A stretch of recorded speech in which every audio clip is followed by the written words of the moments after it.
જય શ્રી કૃષ્ણ. અમારા ચેનલમાં આપનું સ્વાગત છે. આજે એક એવી કહાની છે જે તમને ભાવુક કરી દેશે અને વિચારવા પર મજબૂર કરી દેશે. આ વાર્તા છે નિયતિનો ચમત્કાર. એક કરુણ અને પ્રેરણાદાયક વાર્તા જે દર્શાવે છે કે કર્મનું ફળ હંમેશા પાછું ફરે છે. આજે વૃદ્ધ માં જમવા માટે પોતાના બંને દીકરાઓના ઘરે જઈ રહ્યા હતા, પરંતુ કોઈ પણ ઘરેથી તેમને જમવાનું મળ્યું નહીં. કમળાબેન મનમાં વિચારવા લાગ્યા, કેવી કમનસીબી છે મારી. પતિની બધી સંપત્તિ દીકરાઓના નામે કરી દીધી, પણ આજે એ જ દીકરાઓ પાસે મારા માટે એક દાણો પણ નથી. બહુ વિચાર કર્યા પછી વૃદ્ધમાં મોટા દીકરા આસિત પાસે ગયા અને બોલ્યા, બેટા આસિત, બહુ ભૂખ લાગી છે, કંઈ ખાવાનું આપી દે. જો સવારથી બપોર થવા આવી છે, બહુ ભૂખ લાગી છે. વહુને કહે કે મને થોડું ખાવાનું આપી દે. આટલું સાંભળતા જ મોટી વહુ કાજલ ચીડાઈને બોલી, આ આખી રાત અને દિવસ અમારા ઘરે જ ખાશે કે બીજા દીકરાના ઘરે પણ જશે? અરે વાહ માજી, દીકરાથી મારી ફરિયાદ કરી રહ્યા છો? ચાડી ચુગલી કરવી હોય તો કોઈ તમારી પાસે શીખે. આટલું બધું સાંભળ્યા પછી પણ બિચારા કમળાબેન ચૂપચાપ ત્યાં જ બેસીને જમવાની રાહ જોવા લાગ્યા. કરતા પણ શું, બસ વહુને આશાભરી નજરે જોવા લાગ્યા. ત્યારે મોટી વહુ થાળી પછાડીને ખાવાનું આપી ગઈ. વૃદ્ધમાં ચૂપચાપ આંખોમાં આંસુ સાથે ખાવાનું ખાધું અને નજીકમાં પડેલી એક જૂની ખાટ પર સૂઈ ગયા.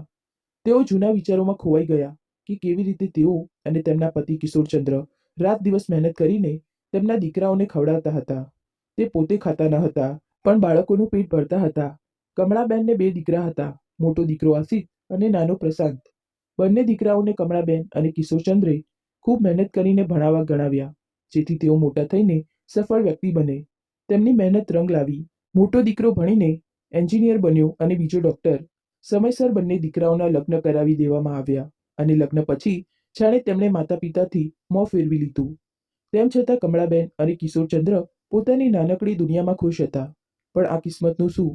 કમળાબેનના જીવનમાં બધું બરાબર ચાલી રહ્યું હતું, પણ ત્યારે એક તોફાન આવ્યું. જ્યારે પતિને કેન્સર થયું. 6 મહિનાની અંદર જ તેઓ કમળાબેનને છોડીને કાયમ માટે વિદાય લઈ ગયા. કમળાબેન એકદમ એકલા પડી ગયા. પતિ હતા ત્યારે પોતાનું દુઃખ દર્દ તેમની સાથે વહેંચી લેતા હતા, પણ હવે કોને કહે?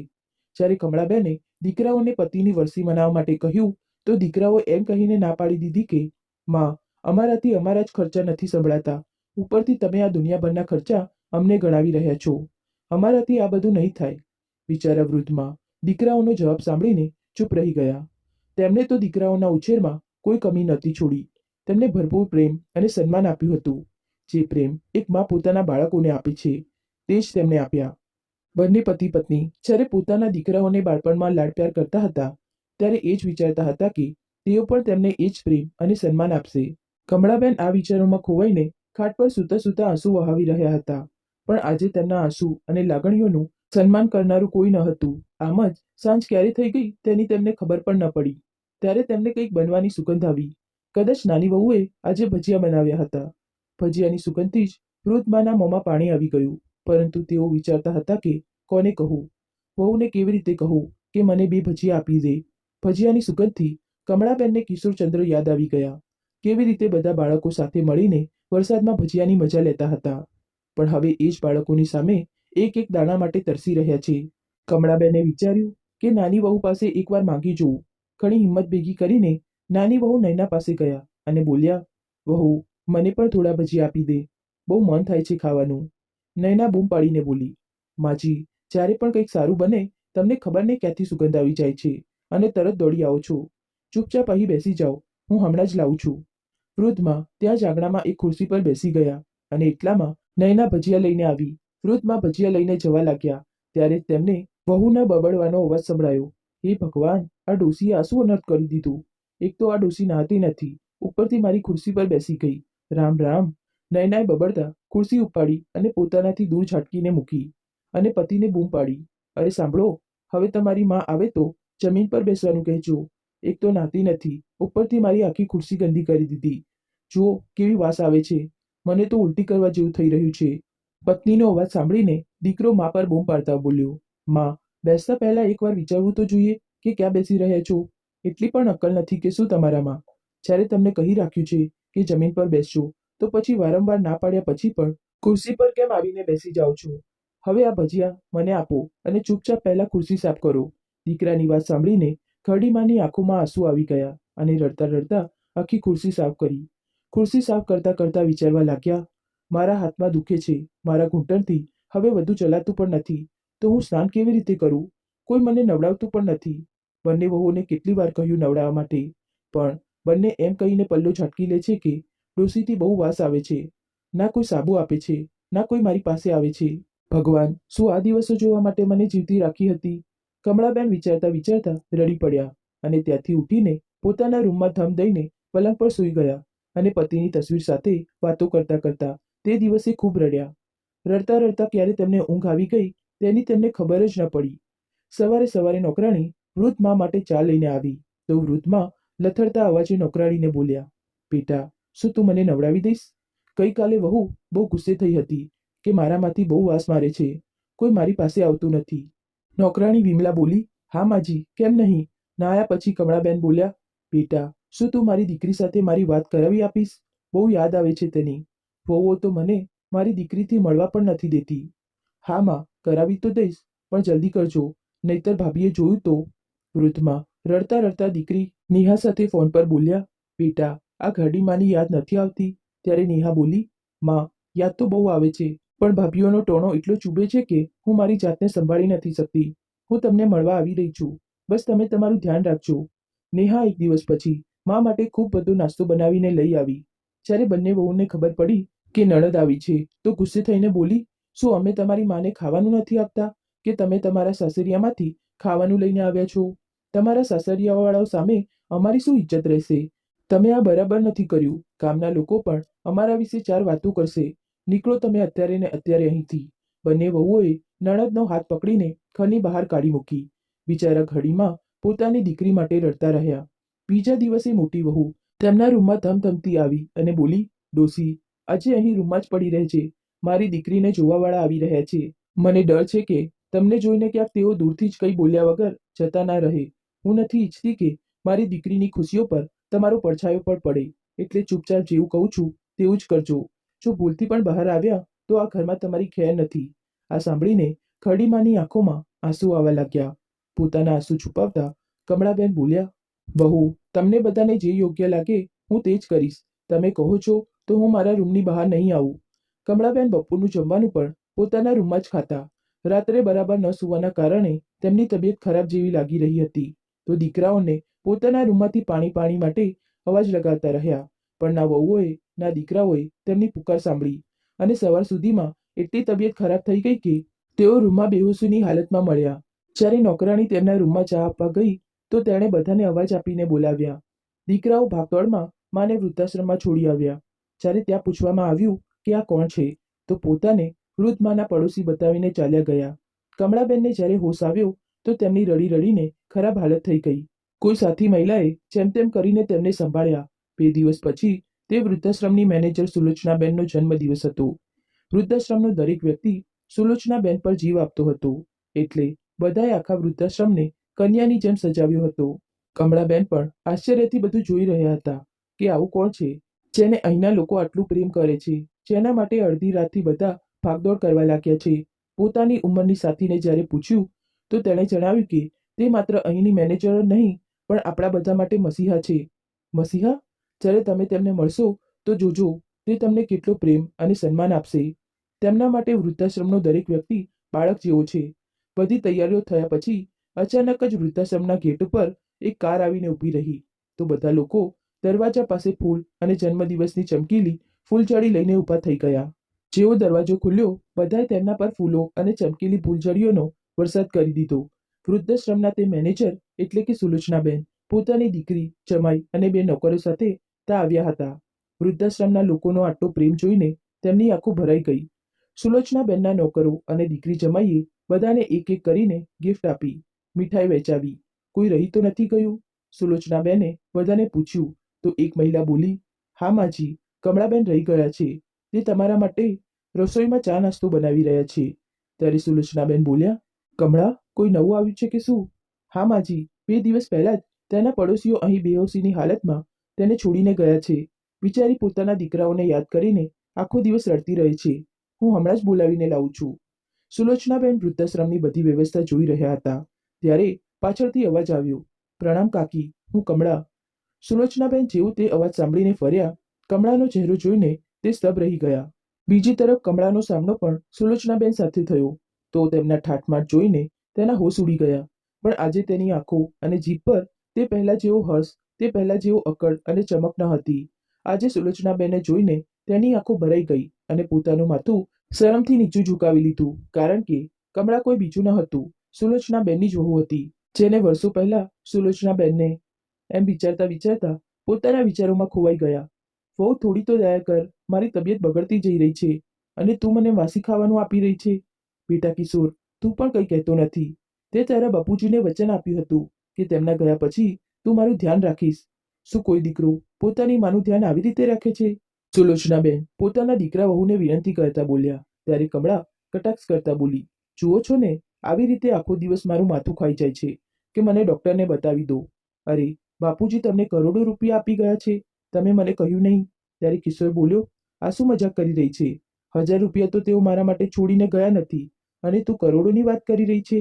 ત્યારે કમળા બોલી, તો દર વખતે આ કેમ કહે છે? અને આ ઉંમરમાં બરાબર થઈને આખરે કરવું શું છે? ઘરના કામ કરવાનું કહીએ તો હાથ પગમાં દુખવા લાગે છે. એક ઠેલાનું કામ કરતી નથી, આખો દિવસ બેસીને ખાય છે. અને જે આ વાસી ખાવાની વાત કરી રહી છે, શું ફ્રીજમાં રાખેલું ખાવાનું વાસી થઈ જાય છે? માજી, તમને કોણે કહી દીધું કે ખાંસી શરદીમાં મોત થઈ જાય છે? હવે જાઓ, છત પરથી સૂકવેલા કપડાં ઉઠાવીને લઈ આવો. અને સાંભળો, જો આ ઘરના કામ નહીં કરે તો પછી તમે મારી મદદ કરજો. પોતાનું કામ તો બરાબર થતું નથી અને પોતાની માને પણ પોતાની સાથે રાખશે. ગુસ્સામાં બળબડતી તે ચાલી ગઈ. કિશોર બોલ્યો, માં, આખરે કેમ બધાને આટલા પરેશાન કરો છો? થોડું ઘણું કામ કરી લેશો તો શું બગડી જશે? હવે હું નોકરી કરું કે ઘરના કામ કરું? ભાઈએ તમારી જવાબદારી ઝાટકી દીધી છે. આવી હાલતમાં હું પણ તમને નહીં રાખી શકું. હવે કમળાએ જે કહ્યું તે કરો. આટલું કહીને કિશોરચંદ્ર પણ ચાલ્યો ગયો. બિચારા સુલોચનાબેન છત પરથી કપડાં લાવ્યા એટલી વારમાં તેઓ પરસેવે રેબઝેબ થઈ ગયા અને કમળાને અવાજ લગાવવા લાગ્યા, વહુ, કમસે કમ એક ગ્લાસ મીઠું ખાંડનું પાણી બનાવીને જ આપી દે, જેથી થોડી તાકાત આવી જાય. ત્યારે કમળા ગુસ્સામાં બોલી, ખાંડનો ભાવ ખબર છે? ચૂપચાપ મીઠું નાખીને પાણી પી લો, આનાથી જ તાકાત આવી જશે. આખું કામ હું કરું છું, બસ જઈને જૂઠા વાસણ ધોઈ નાખો. જ્યારે સુલોચનાબેન બોલ્યા, વહુ, તને મારા પર દયા નથી આવતી? તું તો મારી વહુ છે, પછી તું મારી સાથે આવો વ્યવહાર કેવી રીતે કરી શકે છે? કમળા તેની વાતોને અવગણીને ચાલી ગઈ. રાત્રે સુલોચનાબેન પોતાના જમવાની રાહ જોઈ રહ્યા હતા. ત્યારે કિશોર બોલ્યો, માં, આવી લાલચભરી નજરથી ન જુઓ, નહીતર અમારું જમવાનું નહીં પચે. અરે કમળા, પહેલા અમને ખાવાનું આપીને અહીંથી દૂર કર. કમળાએ થાળીમાં 2 રોટલી, થોડું શાક અને દાળ આપીને કહ્યું, જાઓ, પોતાના રૂમમાં જઈને ખાઓ અને અમે ખાઈ લઈએ તો વાસણ ધોઈ દેજો. સુલોચનાબેન ચૂપચાપ પોતાની થાળી લઈને ત્યાંથી ખસી ગયા. રસોઈ સાફ કરીને સુલોચનાબેન પોતાના રૂમમાં જઈ રહ્યા હતા ત્યારે તેમને દીકરા વહુનો અવાજ આવ્યો. કમળા બોલી, સાંભળો છો, હું રોજ રોજની કચકચથી થાકી ગઈ છું. તમે માજીને ભાઈ પાસે કેમ નથી મૂકી આવતા? અને કંઈ નહીં તો બહેનને કહો કે લઈ જાય. ત્યારે કિશોર બોલ્યો, ભાઈએ તે શાકભાજીવાળું ખેતર આપણા નામે એટલા માટે જ કર્યું જેથી માની જવાબદારી આપણે ઉઠાવીએ. નહીતર તને લાગે છે કે ભાભી ખેતર આપવાની હતી? તે બોલી જ હતી કે ખેતર એટલા માટે છોડી રહી છું જેથી માજી ફરીથી અમારા દરવાજા પર ન આવવા જોઈએ. હવે તું જ કહે, ભાઈના ઘરે કેવી રીતે છોડી શકું? ત્યારે કમળા બોલી, આનો કોઈને કોઈ ઉપાય તો કાઢવો જ પડશે. શું આખી જિંદગી આપણે તેમની સેવામાં જ વિતાવી દઈશું? આપણા સુખ વિશે આપણે ક્યારે વિચારીશું? ત્યારે કિશોર બોલ્યો, શું કોઈ ઉપાય છે? કમળા 2 પળ માટે રોકાઈ, પછી બોલી, સાંભળો, માજી બહુ દિવસોથી બોલી રહ્યા છે ને કે તેમને ડૉક્ટરને બતાવી દો, તો હવે તેમને ડૉક્ટરને બતાવી જ દો. દીકરા વહુની વાત સાંભળીને એક પળ માટે સુલોચનાબેન બહુ ખુશ થયા. તેમણે દીકરા વહુની આખી વાત સાંભળ્યા વગર જ સંતોષ કરી લીધો અને ચાલ્યા ગયા.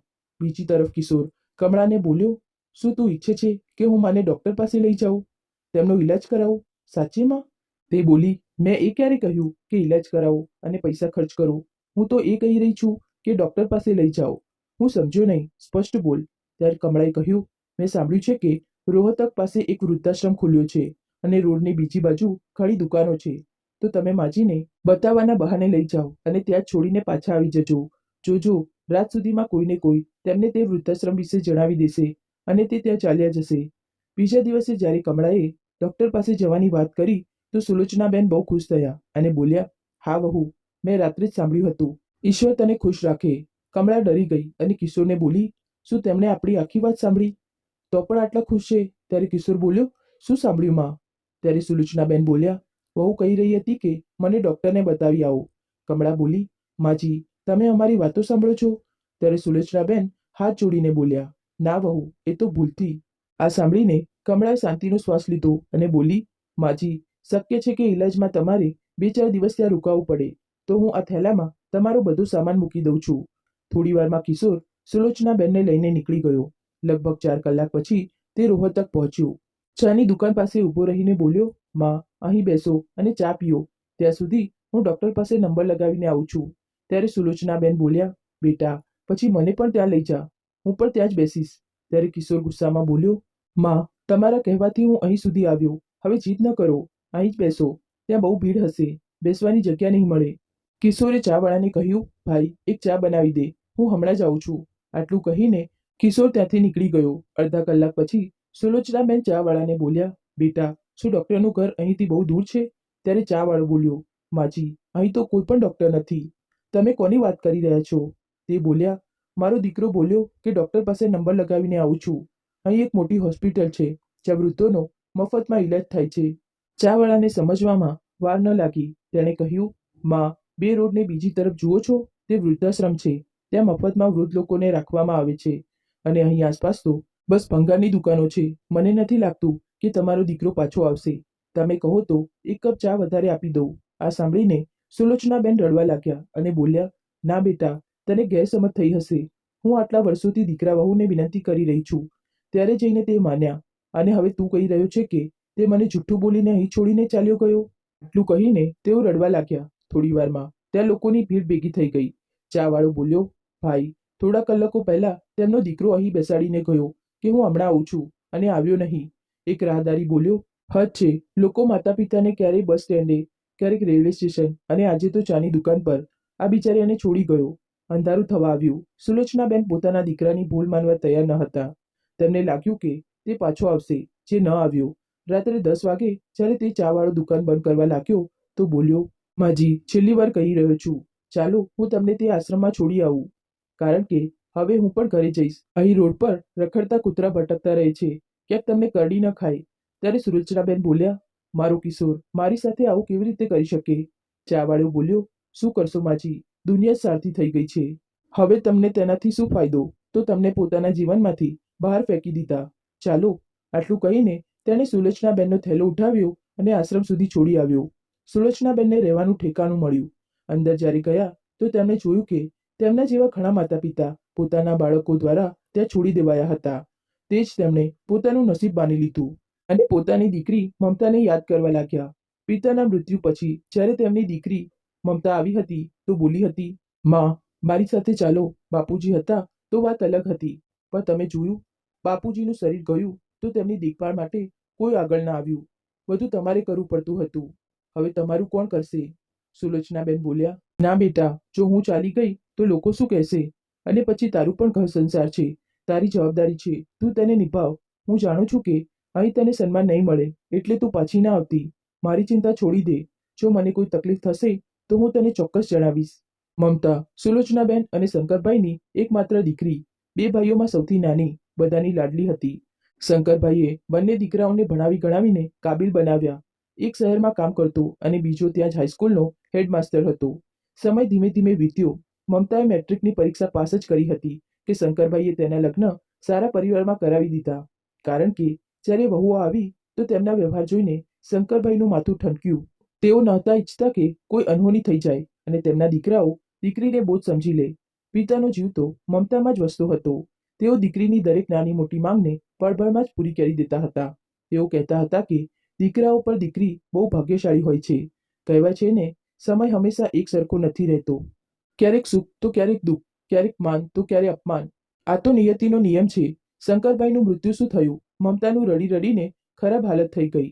તે પછી તો તેનું માવતર ધીમે ધીમે છૂટવા લાગ્યું. ભાઈ અને ભાભીઓએ ક્યારેય તેનું સન્માન ન કર્યું. પિતાના રહેતા જે ભાઈઓ તહેવાર પર બહેનને લેવા આવતા હતા, હવે પૂછતા પણ નહીં. પછી બંને ભાઈઓએ અંદરો અંદર વહેંચણી કરી લીધી.